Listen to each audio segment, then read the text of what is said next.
Assalamualaikum warahmatullahi wabarakatuh.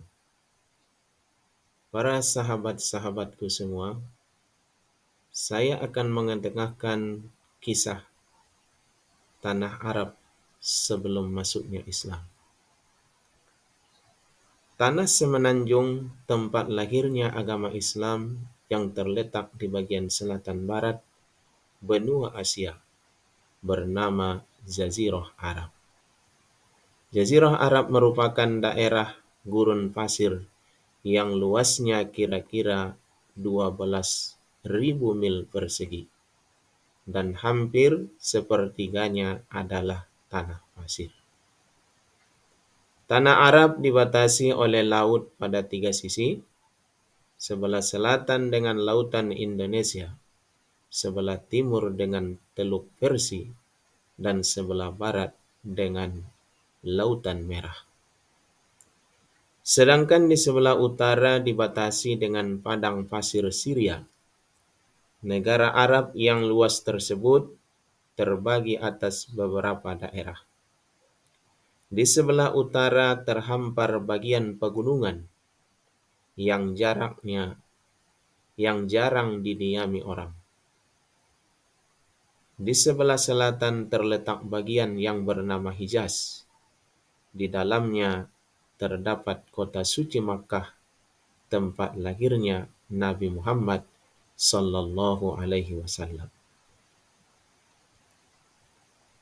Kota Taif yang subur dan permai, dan Jeddah pelabuhan bagi kota Makkah.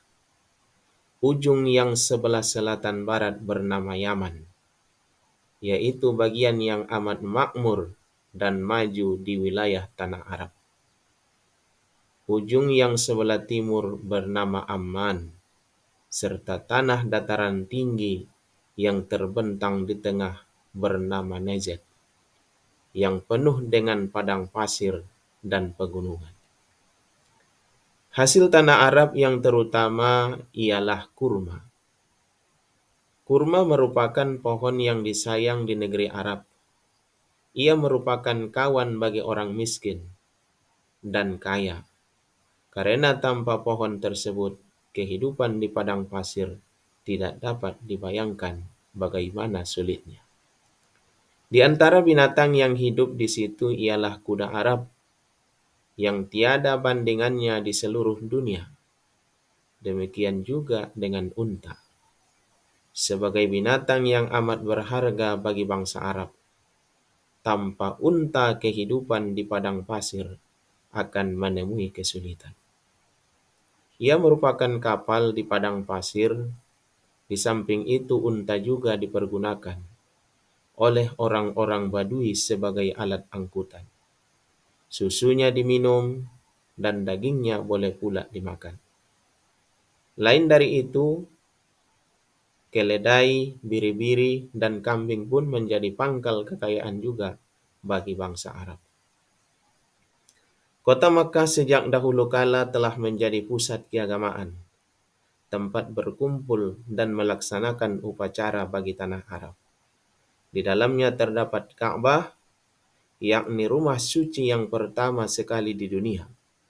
Semenjak zaman yang amat tua, rumah ini telah menjadi tujuan ziarah dari segenap penjuru tanah Arab, dan batu hitam yang terpasang pada sebuah sudutnya sampai sekarang dimuliakan orang, dicium oleh orang-orang yang mengerjakan ibadah haji. Nenek moyang bangsa Arab. Bangsa Arab adalah keturunan bangsa Semit. Ahli sejarah membagi mereka kepada 3 bagian, yaitu Arab Ba'idah, bangsa Arab yang telah binasa; Arab Muta'arribah, Arab sejati; Arab Musta'aribah, Arab tidak asli. Arabul Ba'idah adalah keturunan dari Laz, anak Sam, anak Nuh, Ad, Samud, Sam, dan Jadis. Mereka telah mencapai kemajuan yang tinggi, yang masih kelihatan bukti-buktinya di selatan tanah Arab. Mereka telah menaklukkan Mesir dan Mesopotamia menjadi jajahannya. Arabul Muta'arribah adalah keturunan dari Qohtan.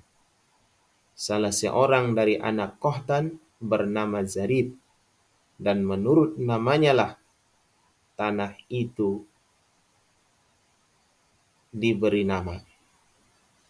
Mereka ini pun bangsa penjajah yang telah mendirikan banyak kota-kota besar. Arabul Musta'ribah adalah keturunan langsung dari Ismail, anak Ibrahim. Ismail anak Ibrahim tersebut berdiam di Makkah. Ismail kawin dengan seorang perempuan yang bernama Sa'idah, anak Madad dari suku Jurham. Setelah perkawinannya, beberapa waktu kemudian Ismail mendirikan Ka'bah bersama-sama dengan ayahnya Ibrahim alaihi salam. Atas perintah Allah Subhanahu wa taala, keturunan Nabi Ismail dikenal sebagai cucu Ismail. Muhammad sallallahu alaihi wasallam sebagai nabi dan rasul yang terakhir adalah keturunan langsung dari perkawinannya dengan Sa'idah. Penduduk tanah Arab dibedakan atas dua bagian, yaitu penduduk kota dan penduduk padang pasir. Yang terkenal dengan orang Badui, bangsa ini diam dalam kemah dan berpindah-pindah bersama anak, istri, dan ternaknya. Menelusuri tanah gurun yang luas, mencari padang rumput yang subur untuk makan ternaknya. Penduduk kota kebanyakan menjadi saudagar, bercocok tanam di tempat-tempat yang subur tanahnya, atau juga memelihara ternak dengan perantaraan mereka. Pedagang-pedagang yang berasal dari Persia, Hindia, dan Tiongkok mendapat jalan ke Syria, dan dari sana baru sampai ke Eropa. Demikianlah kisah singkat tentang kondisi tanah Arab sebelum Islam. Assalamualaikum warahmatullahi wabarakatuh.